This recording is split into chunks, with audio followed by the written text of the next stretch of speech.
Well, I wanted to ask you this, being an anime expert that you are there any animes that like have this kind of level of quality? Not necessarily I'm saying like being like a cop drama or something like that, but have this kind of like being about larger themes and larger issues than just what the plot is about. Man, that's a great question. Honestly, it's not one that I've put a lot of thought into, but Hello, everyone. Welcome back to Serialized. I'm your host, Kino, and we are starting another breakdown of one of my favorite shows of all time. This time, I'm breaking down The Wire, and I'm going to be breaking down The Wire with a number of different content creators. And to break down the first season with me here today is Sage's Reign. How are you doing today, sir? I'm not too bad, man. Can't complain. How are you? I am doing quite well. How are you typically referred to? Like Sage? Yeah, Sage is cool. Awesome. Yeah. Well, I'd love it if you could just kind of briefly introduce yourself to the audience and tell people about your channel and what it is you do. Yeah, so I've been on YouTube since about 2017 is when I started, and for the most part, I do anime breakdowns, movies, TV shows. For the most part, yeah, like just little video essays, maybe. And I know you do a lot of videos about Naruto, which is a show that I really love. That was one of actually the first shows that got me into like the idea of characterization because it's, that anime is such strong characters. I know it's a little cliche, right? Because it's like literally the most popular anime of all time or one of the most popular. But the character writing of some of these characters was just so rich. And it taught me about like, oh, you can actually write, very compelling characters like this. And I think that animes and stuff like that kind of led me down the path of appreciating a show like The Wire, which you also covered. So tell me a little bit about how you kind of got into The Wire. So my brother actually, he started watching The Wire like maybe I want to say in 20, I want to say like 2008, maybe 2009 actually. And he would always tell me about like, watch The Wire, watch The Wire. And at that time I wasn't really watching like high-end television like that. Like I was mainly focused on like, just yeah, not anything really like that enriching, I would say. And then, a couple years ago, I was like, okay, I had finished watching like Succession and things of that nature, and I was like, okay, I think it's finally time for me to, watch this stuff. And so yeah, then I watched The Wire. I think I want to say last year, and then yeah.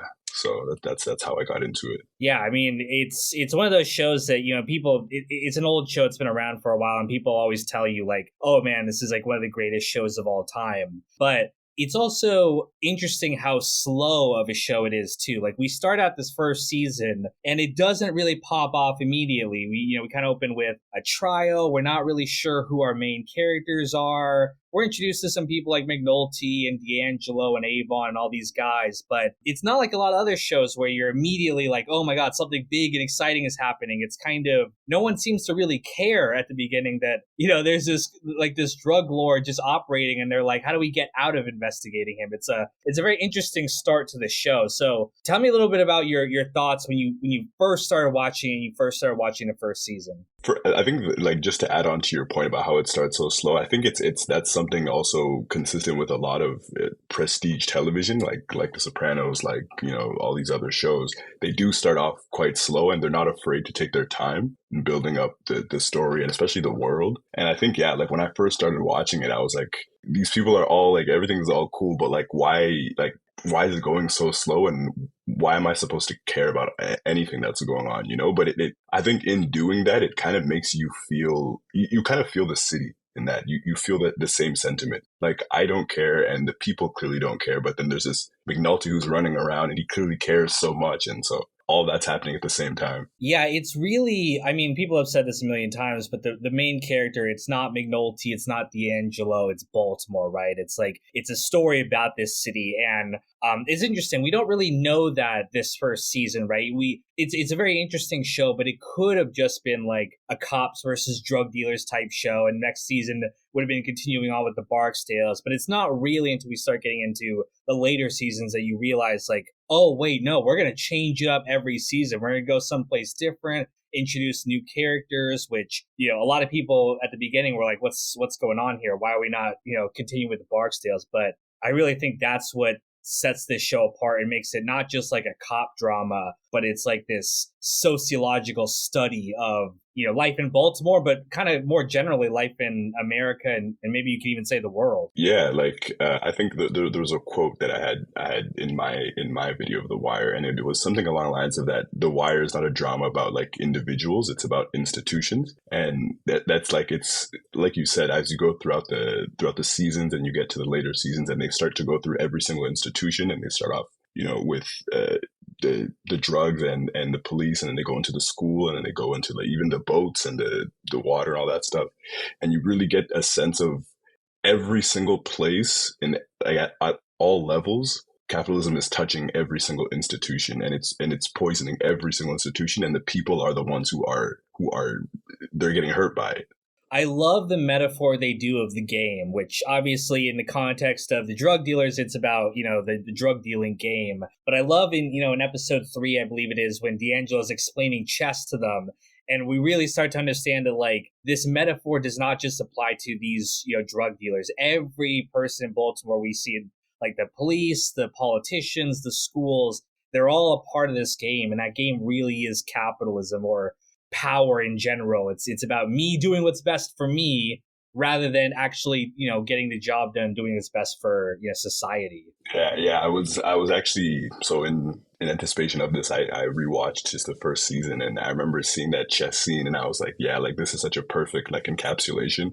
But even the very first episode, I remember like I took note of this. Is like I forget what his name is, but the kid who was sitting on the block with McNulty in the very first scene of season 1, and he says like and he says I think it's his name is Snot, or yeah, they call him Snot. The one who was murdered is Snot.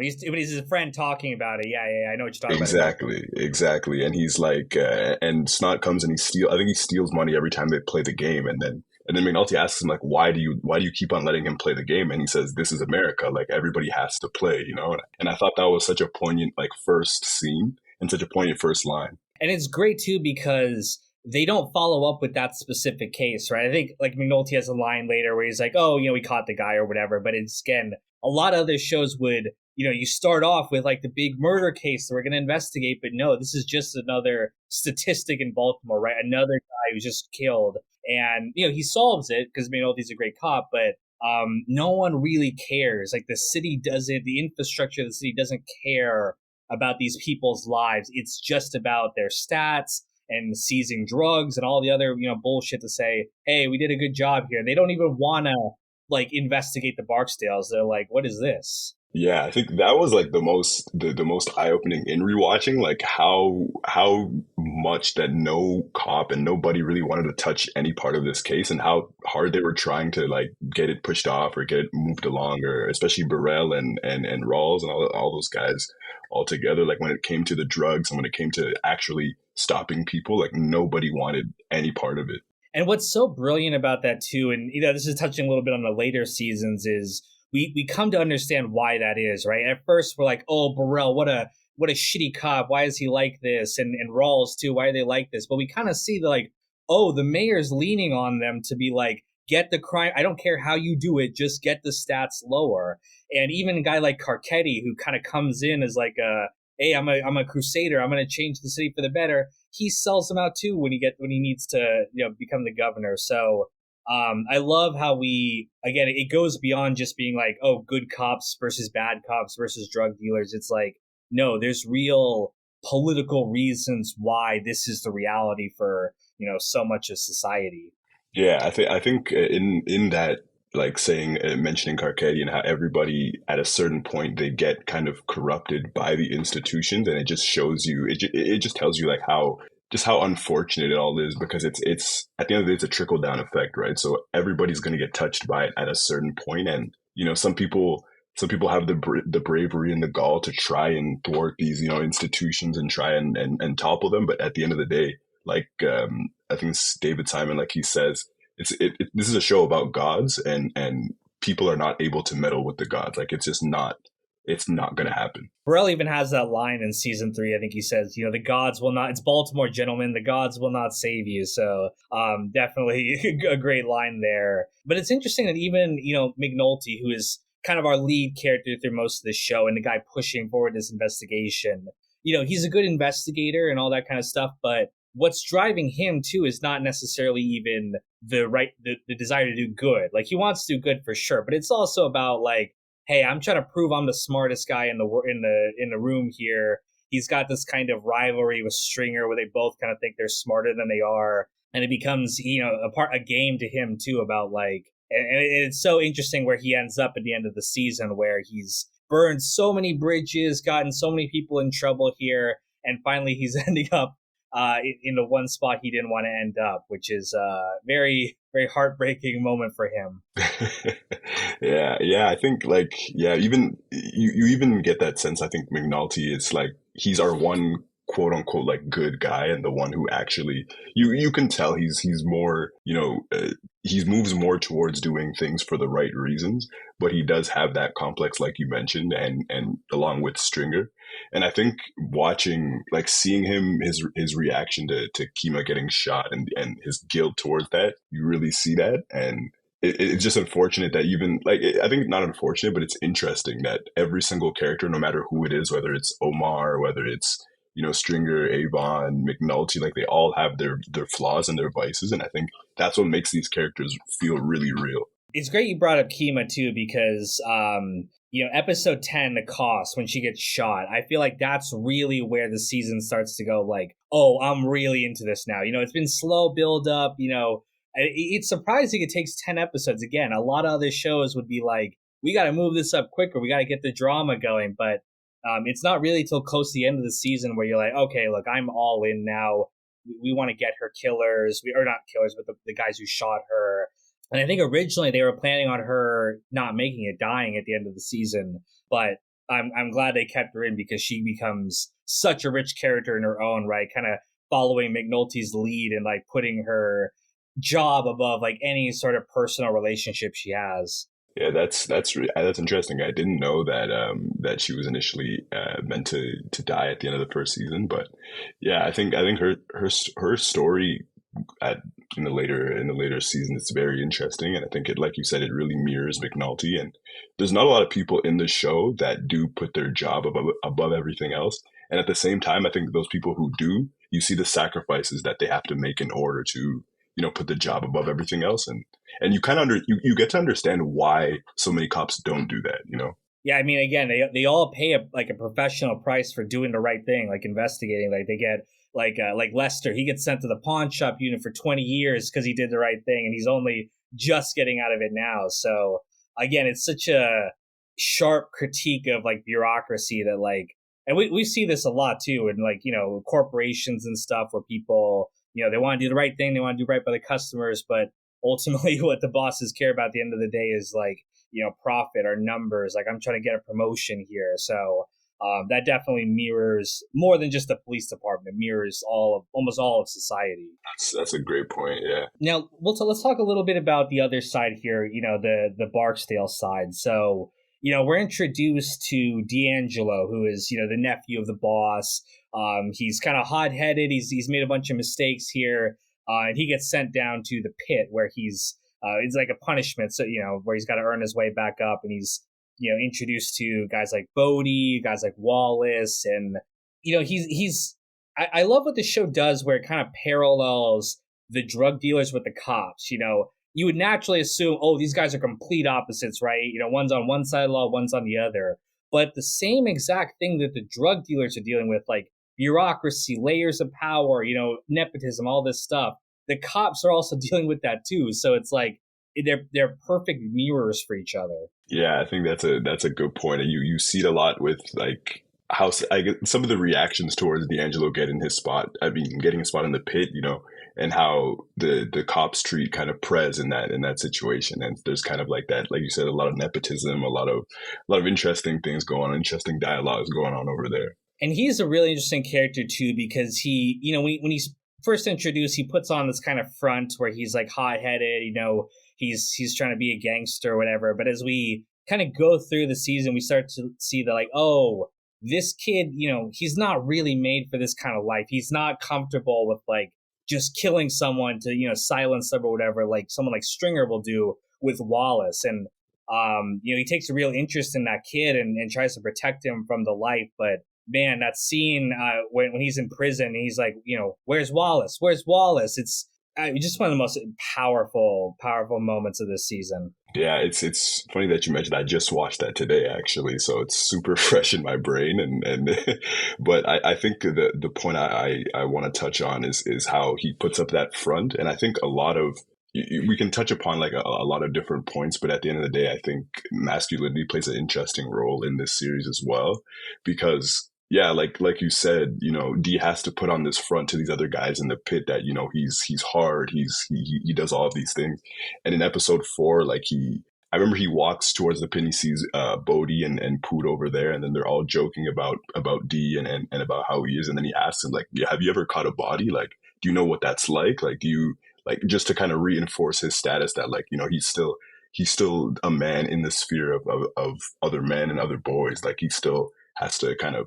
prove himself and show himself off. And he lies about that story he tells where he paints it, he's the guy who killed that girl, but we learn later on it was Weebay.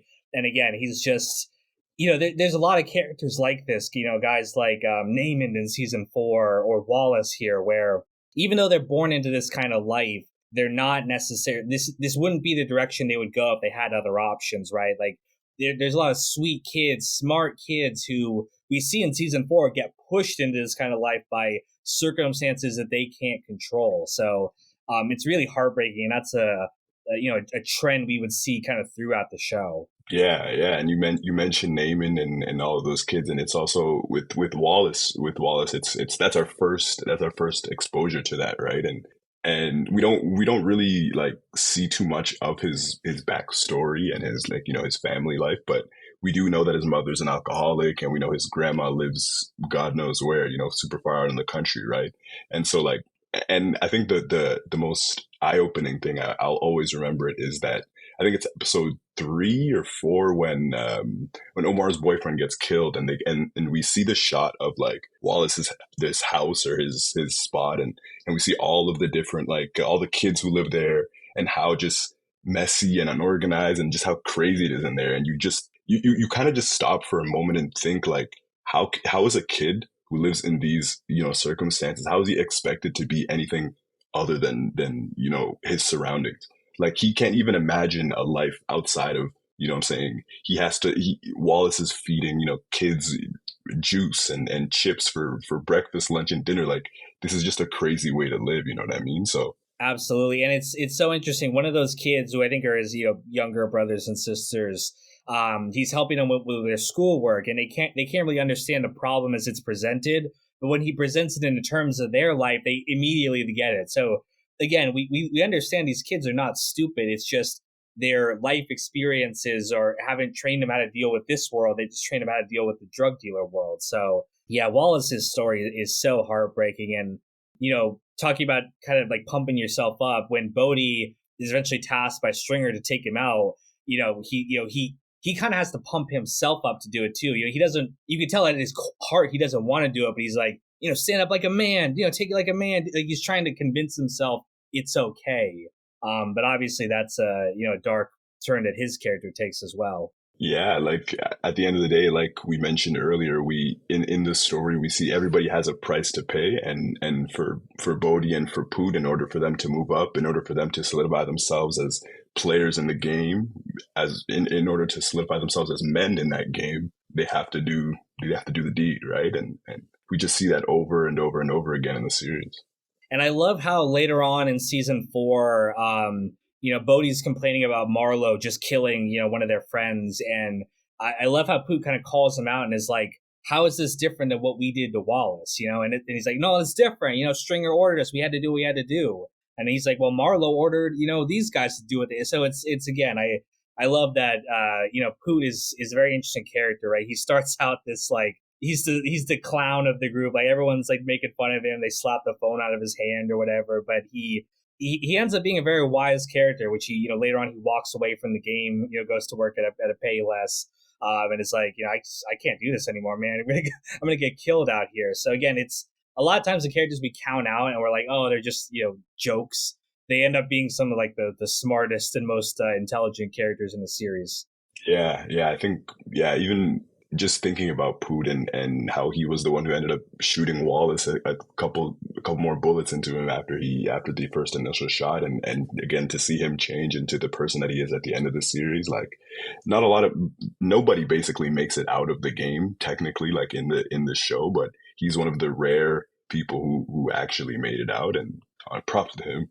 For sure, for sure. Now it's interesting. You touched a little bit on like the whole masculinity issue, and that's really interesting given Omar, right? Like, here's this guy who obviously the breakout character of the series, right? Everyone, he's everyone's favorite character. And he's this incredible guy who robs other drug dealers, and he's almost like a superhero, right? He jumps out of buildings, is this big legend, but he's also an openly gay man in a culture where that stuff is not tolerated. And I think that it's interesting how much these guys hate him, not just because he's robbing them, not just because he's stealing from them, but it's almost like he's rubbing their face in the fact that, like, yeah, I'm gay, and there's nothing you can do about this, right? Like, I'm better than you guys are. So it's a very, very interesting dynamic character, Omar. Yeah, and I think like even just having there's something very powerful in having that. So, like the series came out in what I think it's 2000, right? And that surely was a statement because you have this character, what I'm saying, rampant homophobia in not only the world but especially like in the Black community, you know. And so you have Omar who's just walking around, and like you said, everybody loves him. He's the one of the few quote heroes that we have in the show, and it's just fascinating to see how he carries himself and how he just really doesn't care about anything other than protecting his people and his shotgun. You know what I mean? So Yeah, yeah, and it's interesting. One of the episodes, he says a man must have a code, right? And he's willing to rat on these guys who he views as immoral, right? Like, he's got a code. Anyone in the game's a fair target. You kill me, I kill you. It's all agreed upon. But he's got a real problem with guys like Bird, who kills a civilian. He's like, that's not part of the game. And so he has his own moral code where a lot of guys would be like, oh, how could you snitch? How could you do whatever? But he's like, I don't care, because this is outside the scope of the game. So I'm gonna work with the police if I have to get this guy in prison. And it's jumping ahead a little bit to season 2, but we later learned that he was actually lying, that he didn't know the evidence he presented was fake. But it we understand that Bird absolutely deserved it. He did he did do the murder. So it's an interesting way. A lot of shows would be like, how someone committing perjury and lying, it's terrible, but it's Bird. He really kind of deserves it. it's all in the game. I think yeah, like you mentioned about Omar having a code. It's interesting in a show that so many people who don't have any real code, any rigid sense of direction or morals or anything. Omar is one of the few characters that we see who like he's very by the book in that sense. And when we're juxtaposing that with like institutions, especially like with the gods, like we had mentioned, who don't have any sort of code, they don't follow the game. It's such a rigid contrast, and I think it's a very big contrast, and you feel that a lot. That it's just unfair at the end of the day. Like does Omar? Why is Omar allowed to, or Omar has forced himself to have this certain type of, what I'm saying, rigid code, and but the people who should have that, they just don't, I mean, again, this is season 2, but there's that courtroom scene where Levi, whatever his name, the lawyer, is like kind of cross-examining him and being is like, you're immoral, you rob drug dealers, you shoot people, you kill people.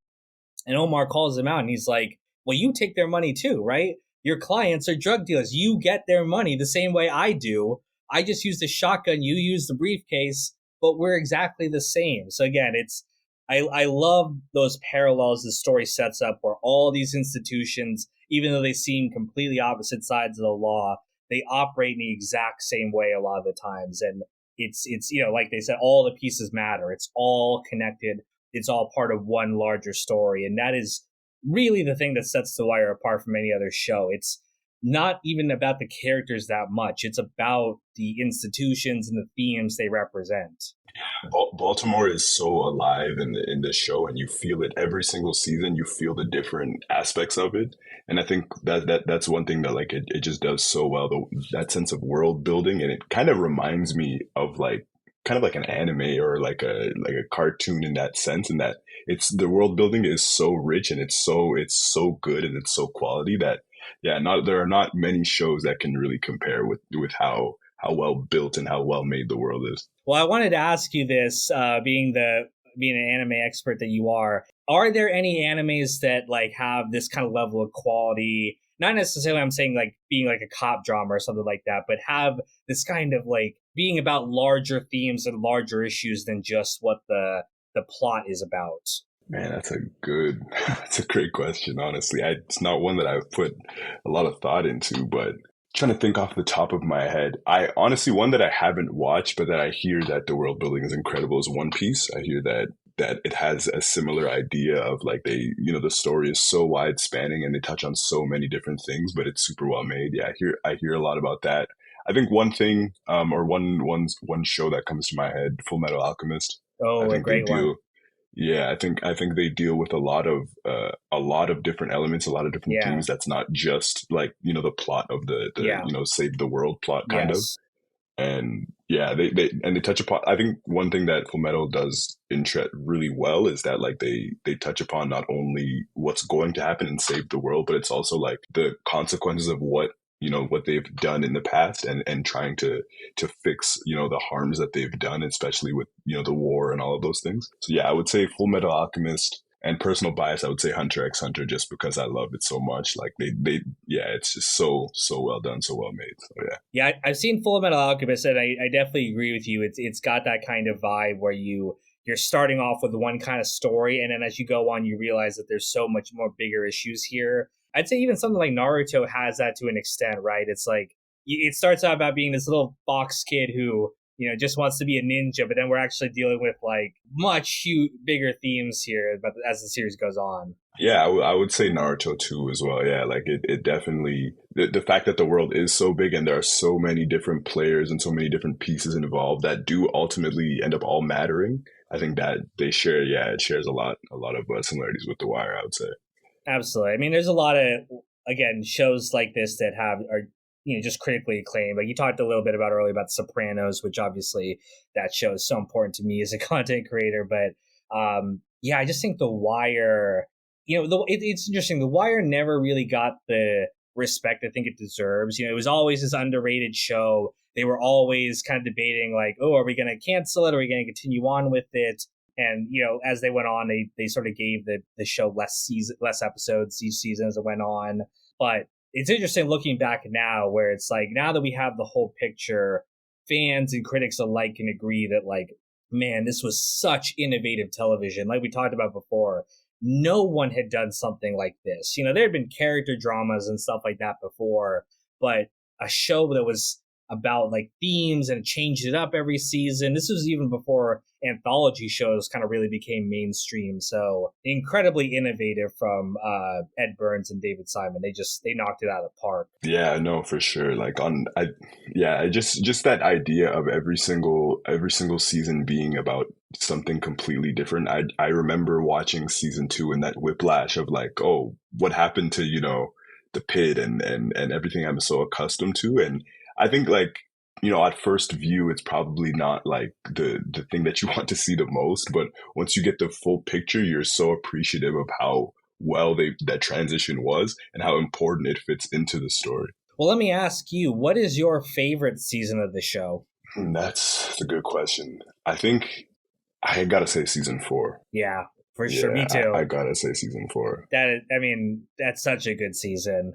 And again, it's so weird because you think that like a season with a bunch of kid characters. Usually, when they introduce kids into shows, they're not great actors, or they're just cute or whatever. But man, those kids are just so well written. The acting is incredible. The story's heartbreaking. You really feel for these kids. Even kids like Naaman, who you kind of at first you're like, oh, this kid's a punk, but man, you come to feel sorry for him by the end, and it's just yeah, that is my favorite season of the show as well. I think one of the reasons, just to connect it back to season 1, I think one of the reasons why I love season 4 so much is that it kind of felt like these were alternate versions of like of Wallace. You know what I mean? Of if Wallace went to school and what he could have become, and then we also get a sense of like, okay, So what happened if he did go to school, and then what would happen inside that institution? Like what could possibly go wrong or right potentially, but realistically, it's what could go wrong in school, you know, and how that's kind of like the base and the foundation for you to become the person that you're going to be, you know, at the end of the day. For sure. And I mean, obviously, there's parallels like Wallace taking care of his siblings, Michael taking care of his brother Bug. And we see those kids grow into archetypes that we've seen on the show, right? Like Michael becomes the new Omar. There's hints that Naaman will become a politician like Clay Davis, kind of a little shady, you know. A kid like Randy gets, you know, chewed up by the system and might become like a Marlowe or, you know, another soldier type character. And then you got guys like Dookie, who's going to become the next Bubble. So it's, again, the story plays itself out over and over and over again. The players change, but the game stays the same, right? Yeah, and it's a great point. Like the story, and I think that's also what makes the story so good is that it is cyclical, and you see that by season four. Like you just see that, okay, at a certain point, you know, the world, Baltimore, it's not getting any better. Like we're just repeating the exact same issues and struggles that we had in season one, but they're repackaging it kind of in a different lens, in a different perspective in every season. Yeah, you know, it's interesting. Like, I think that I don't want to speak on this because I'm not from Baltimore. I'm from California. You know, I've never been there myself. I've heard some things are a little bit different than the Wire portrayed. Like the docks actually became they had more business because of, you know, overseas shipping and stuff like that. But just from preliminary, you know, just internet research, which take that with a grain of salt, it seems like a lot of these issues are still prevalent there. And you could say the same thing about America in general, right? A lot of the problems we deal with are the same ones we've been dealing with for forever, right? Where we maybe come up with a solution, it works to an extent or doesn't work to an extent. And again, it's like the players change, but the systems that they represent are still the same. So we're always going to be dealing with issues of bureaucracy, of corruption, of capitalism. Like those things are always going to be issues fundamentally in society. Yeah, and I'm not even American. I'm Canadian, and so like, but even then, the issues still remain the same, even on this side of the border. Like it's still bureaucracy, like you said. It's still capitalism at the end of the day, and so these institutions, they look the exact same like 20, 30 years ago. Like it's not things have not, like, yes, things have progressed and things are, you know what I'm saying, improving, but at the end of the day, at the baseline, the foundation, the institutions still remain the exact same. You know, it's interesting to say you're from Canada. I have two of the other content creators who I have on the show are from the UK. And I actually know a lot of British people who are really into this show. And again, it's at first glance, The Wire seems like such an American show, right? It's so much about Baltimore specifically, the culture of Baltimore, all this kind of stuff. But again, as we talked about, it's the issues that are in the show are issues really around the world. Like everywhere kind of deals with stuff like this, and I think that's why so many people find this show relatable. And again, it didn't get that traction when it first came out because, you know, it takes a while for that to settle in. But now that we have the show, I think it's always pretty consistently rated as, like, if not the number one show of all time, the number two, maybe behind the Sopranos. So yeah, it's definitely earned its place in the, you know, in the critical world. Yeah, for sure.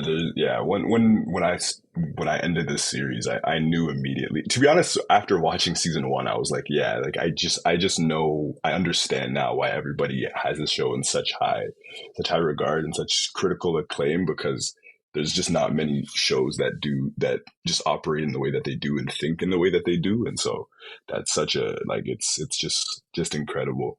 I think also one point that you mentioned about, you know, you knowing a lot of the UK creators and stuff, and I remember I'd already known Idris Elba before, and but just hearing him be like Stringer Bell and his accent and stuff, like he knocked it out the park. Like he was incredible, especially in season one. Like he's so good. Well, Dominic West too as McNulty. You know, he's a British or Irish or something like that. And yeah, they I don't know what it is about people from the UK. They can really nail like an American accent, but we can't really do it the other way around. Everyone can always tell when we got those fake British accents. But They do an amazing job. Carcetti is amazing. Like I've never, and a lot of the actors too are actual real people from Baltimore, either actors who play fictional characters, or in some cases the real actual people from the city. Like people talk about Snoop in season 3, Felicia Pearson. She was a gangbanger who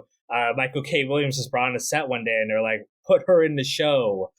There's a lot of the cops play like different cops, not themselves, but they play other cops, and there's that level of realism there that just really adds to the show, and it makes it more than just a fictional portrayal. Like, yes, is The Wire fictional? Yes. Have they made up a lot of these characters? Yes, but it's so authentic and so real that it blurs the line between fiction and almost being a documentary. Yeah, I think like that point of view that you said about it being so real. I think even in the way that it's shot, like it just looked like it's not.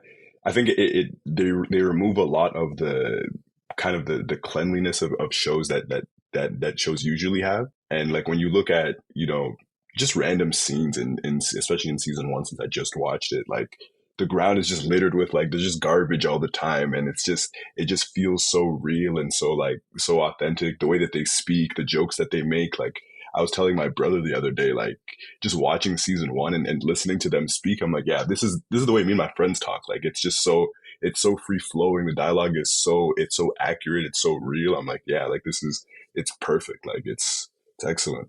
Well, I think they filmed it on handheld cameras, and I believe the original aspect ratio was like square to kind of be like on those old TVs. Because again, this show came out early 2000s, and I think since then they've kind of modified it, and now it fits like modern, wide screens like that. But yeah, it's The Wire's not concerned with being pretty. It's not concerned with covering up stuff. It's like, no, we're gonna show you as raw as it can be. And I don't know, have you ever seen The Corner? No, I've never seen The Corner. Okay, so what The Corner was is before they made The Wire, David Simon and Ed Burns is a former cop, David Simons is a former Baltimore Sun reporter. They spent a year researching, it's a nonfiction book called The Corner. They basically followed around this one family, one group of people who were on this particular corner in Baltimore. Some of them were drug addicts, some of them were dealers. So one was a teenage kid just kind of going through his life.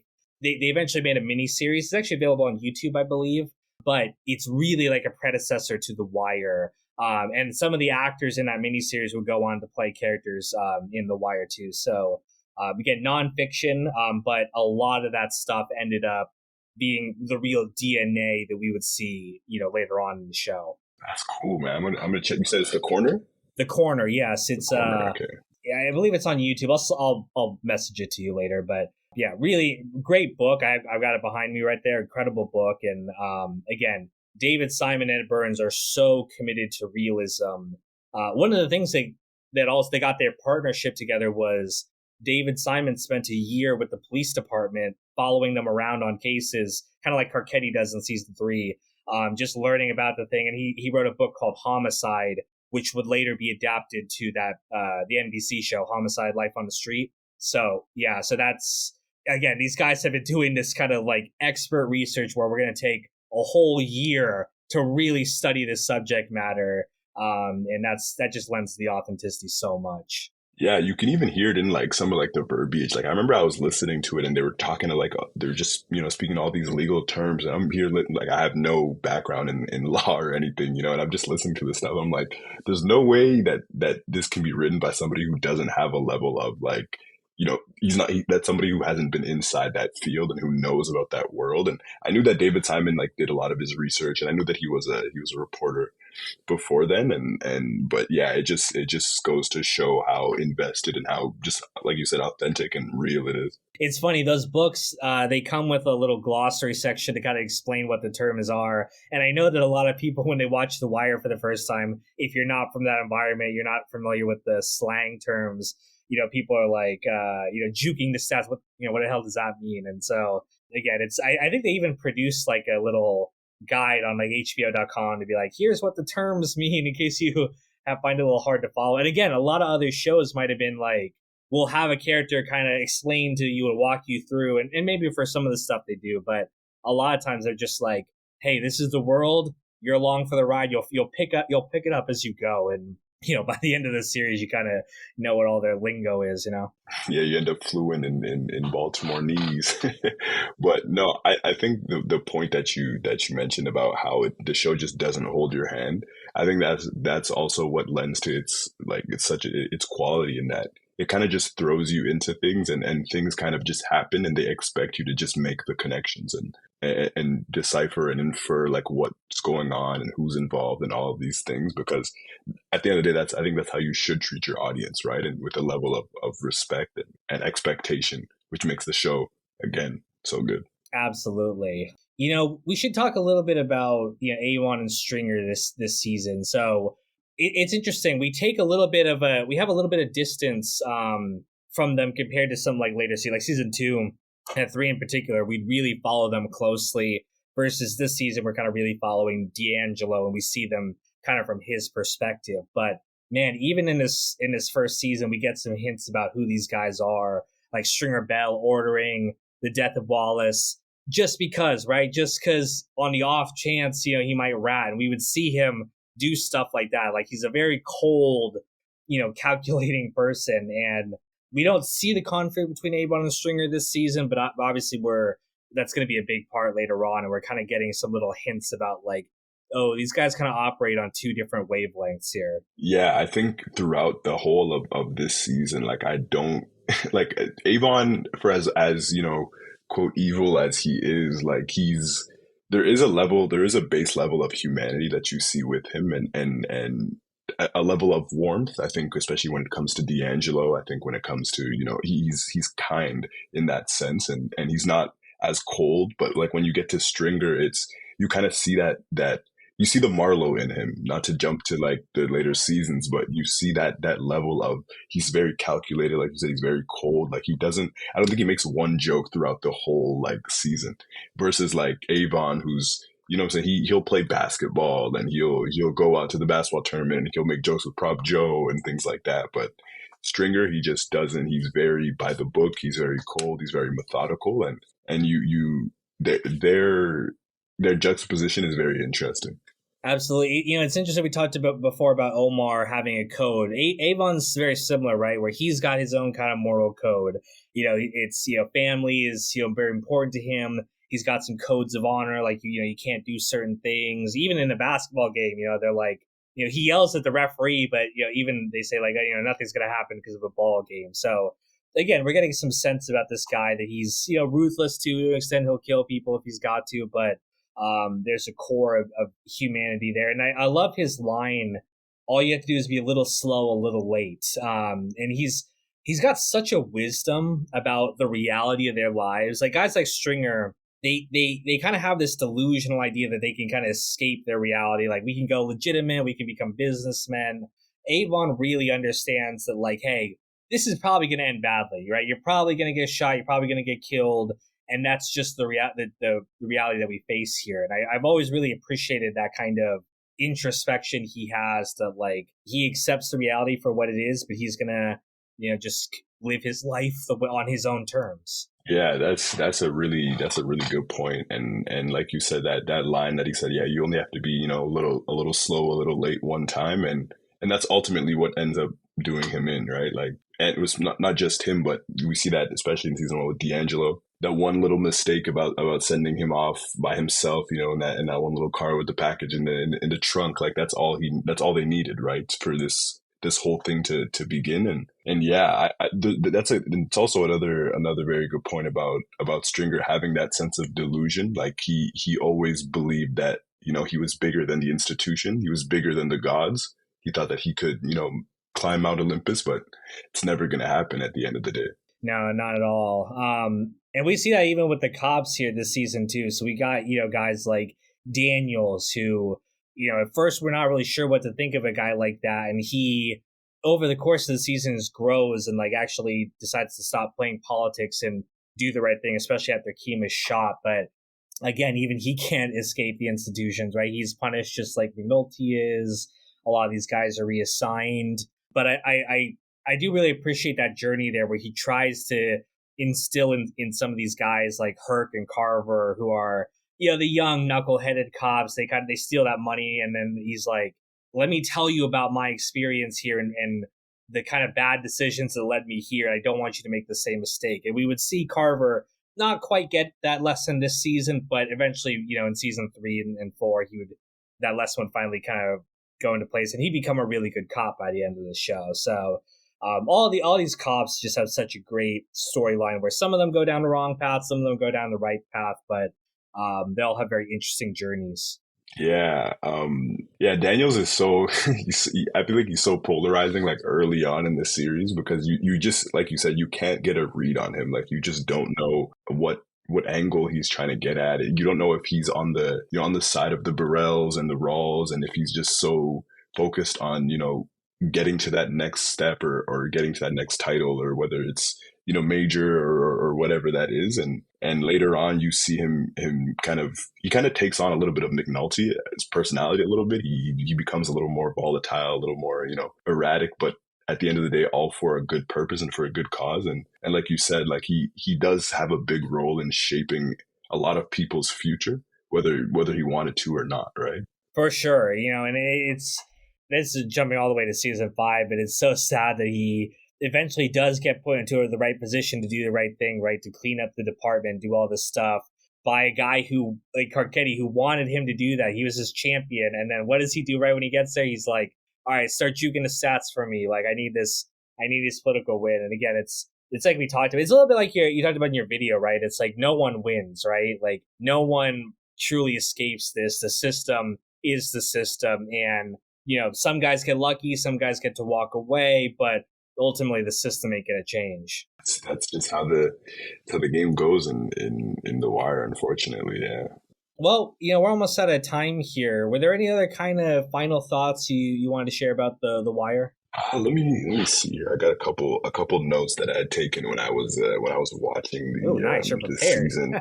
Yeah, I came ready because I it's been a while since I watched it, and so I wasn't too I didn't remember too much of what happened in season 1. But I think because I had just watched the episode, just the Butch Stamford aspect of it with D'Angelo and Avon, and it just had me thinking just how ingrained it all is, and how inescapable it is for some of these characters. Like I always want to harp on that point that like the fortune and the hand that they were given at the beginning of their lives is just it's so hard to escape that. And the show just shows you and how kind of they're just being beat down by the system over and over and over again. And while there is a level of personal responsibility to that, but it's just so difficult when that world is really all you know and all you can ever see, right? Well, they were born into it, right? I mean, it's sort of similar to what we saw with like Naaman in season 4, where his dad's Weebay,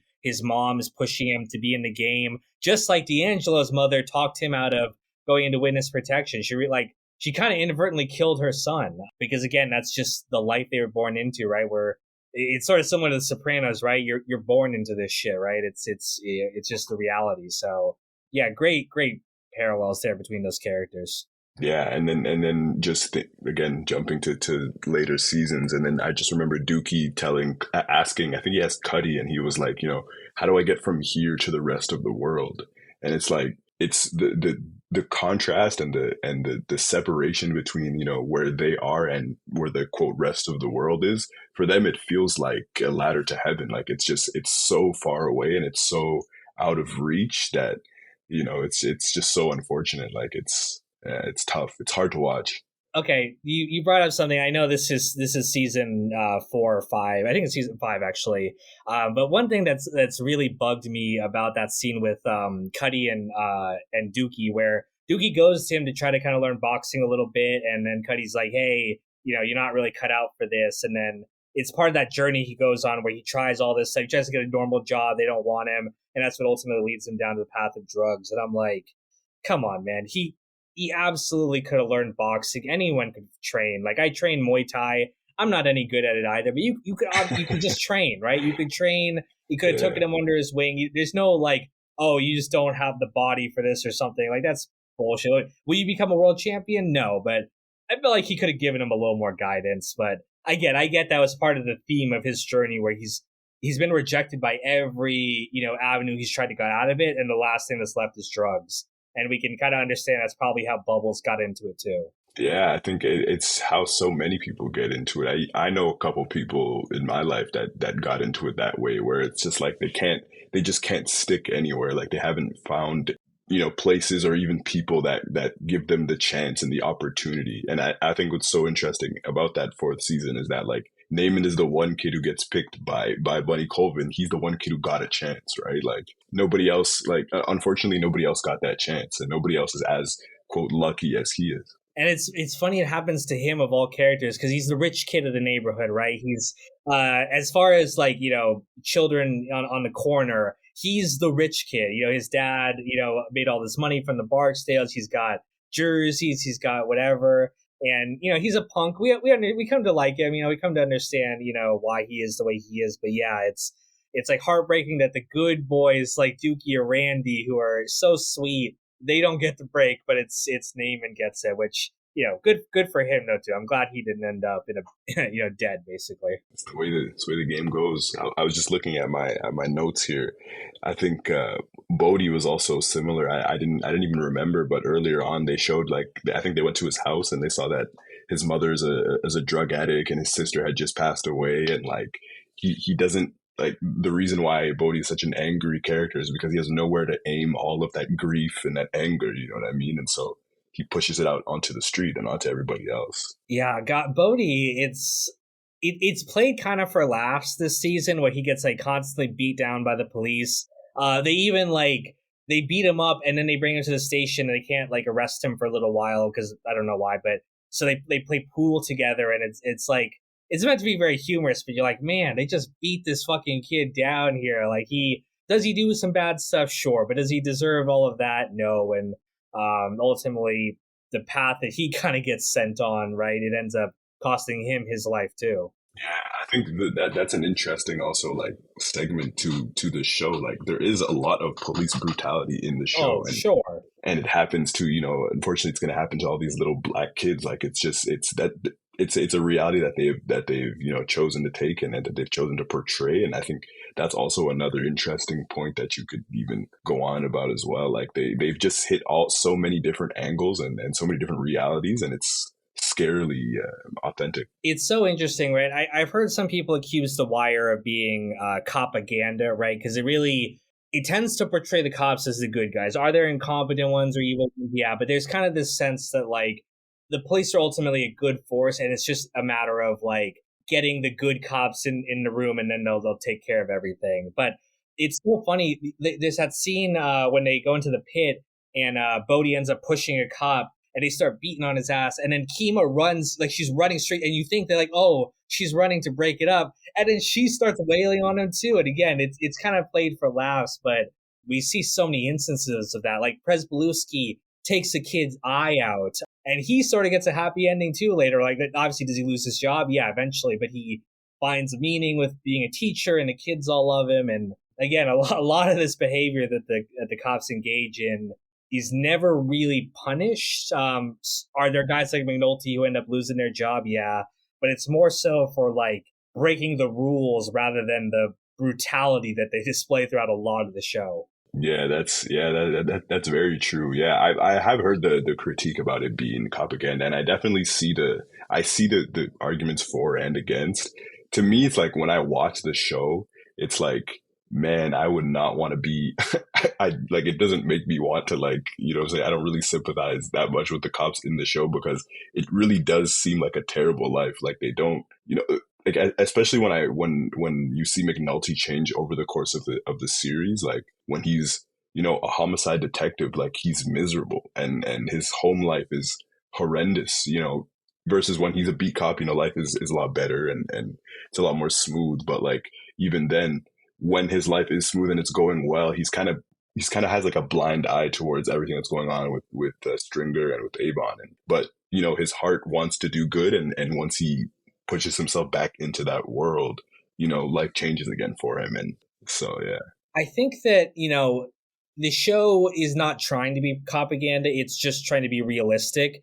And we got to acknowledge this show came out before all the kind of police brutality stuff came out. And it's funny, David Simon later came out with a new show, We Own This City, set in Baltimore. This one's not fictional; it's based on a true story. So, but in that show, there was a lot more of an emphasis on like body cams and police brutality and all this kind of stuff. But The Wire really predates a lot of that stuff, and I think they were just trying to be authentic, to be like, hey, this stuff happens. Is it good? No, but no one's really going to call them out on it yet. It's going to be, a few decades before we get to that point. So I think they went in with good intentions there. It's just the reality of how things were. But yeah, I love this discussion. Thank you so much for joining me on this episode here. Real quick again, tell people where they can find your channel. Yeah, I'm on YouTube. And you can follow me on Twitter. You can follow. Oh, it's not Twitter anymore. Sorry, it's X. I still Yeah, call it's it Twitter. X. I'm on Instagram as well, and those are the main places you can find me. But yeah, mainly on YouTube. Absolutely. If you guys want to check out some great anime videos, we got a Wire video. Definitely check out his channel. I'm going to link it in the description of this video. And stay tuned for the next episode where we're going to continue to break down the next season of the show with a different content creator. So it's going to be a great time. Thank you guys for listening, and stay tuned for the next one coming soon.